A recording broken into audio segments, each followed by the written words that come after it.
Hi, this is Dr. Vinatha Puli, Clinical Director of Obstetrics and Gynaecology at KIMS Cuddles, Kondapur.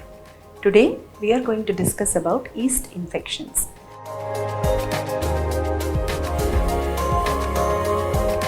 It is also called fungal infection or candidiasis. Whatever name we describe, it is when our immunity in the body goes down, we are more likely or prone to get these infections.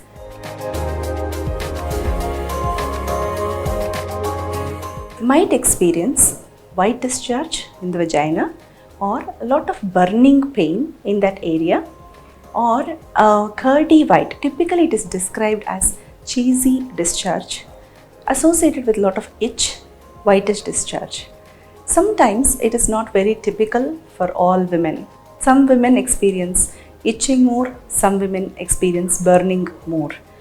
Whatever it might be, there is a possibility when you have these symptoms, you might be having an yeast infection.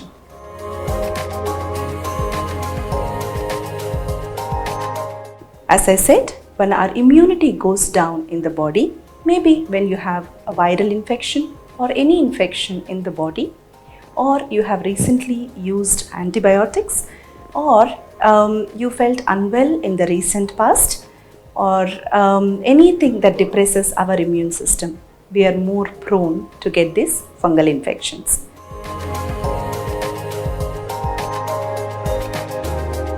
So don't panic when you experience these symptoms. By the time you realize that yes, you might be having a yeast infection, approach your doctor and tell about these problems. So they might examine you, the local examination in that vagina and vulval area. Sometimes you might need a swab test, which is when the diagnosis is not very clear cut. The moment we see discharge, 90% of the time we will be able to tell it is a yeast infection or not. But sometimes there can be other unusual infections that can also give you discharge. Only in that scenarios we might suggest a swab test. But after examination, we think it is candida or fungal infection, we'll give treatment in the form of cream or ointments for itching, vaginal tablets to get rid of this fungal infection. If you are unmarried, young girl, you've never had a vaginal examinations, don't worry, we might give tablets for you to use orally.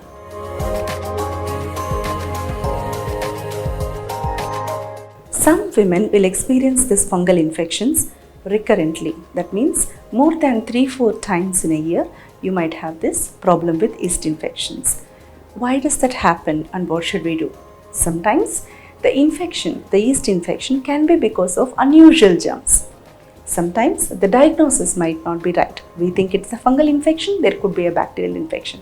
So it won't get rid of by using an antifungal medications. So we need to get the diagnosis right. So that is where the swab test will help. If it is unusual fungal infections, you might be requiring different medications. But for some time or most of the time, the fungal infection comes back again and again.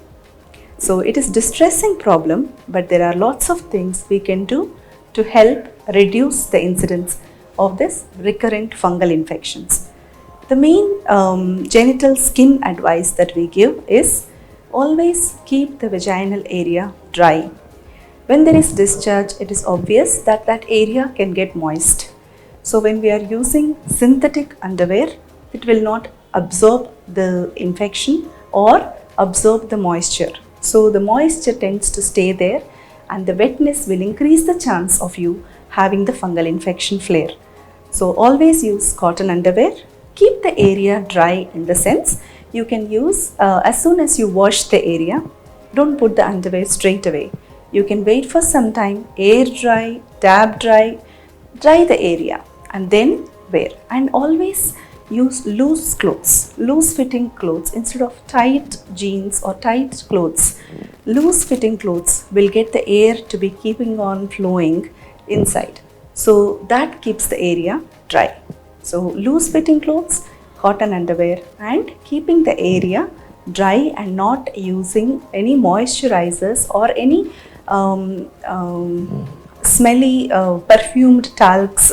Some people might use the perfumes in the underwear or area, which we strongly advise you to avoid.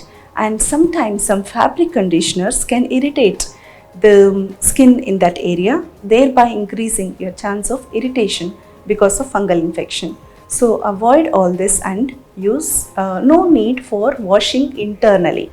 So inside douches are also not recommended. There might be a normal flora or germs that are in the vagina that are helpful to get rid of this fungal infection. So that is the reason why we don't recommend internal washes. So the normal water to wash the area and keeping dry is all what is required. Sometimes some women will have, who wash their hair, they'll have the dandruff or something that goes and sediments in the vaginal and vulval area that can be irritating. So always try to bend your head on the side when you're washing the hair. That avoids the sediments of any dandruff or any irritants of the shampoos. So thereby we can reduce the number of times you can have the problem with fungal infections. Hopefully that should be helpful to you. But in case you find this awkward or still unable to cope, please get in touch with your doctor who will be able to suggest remedies further. Thank you.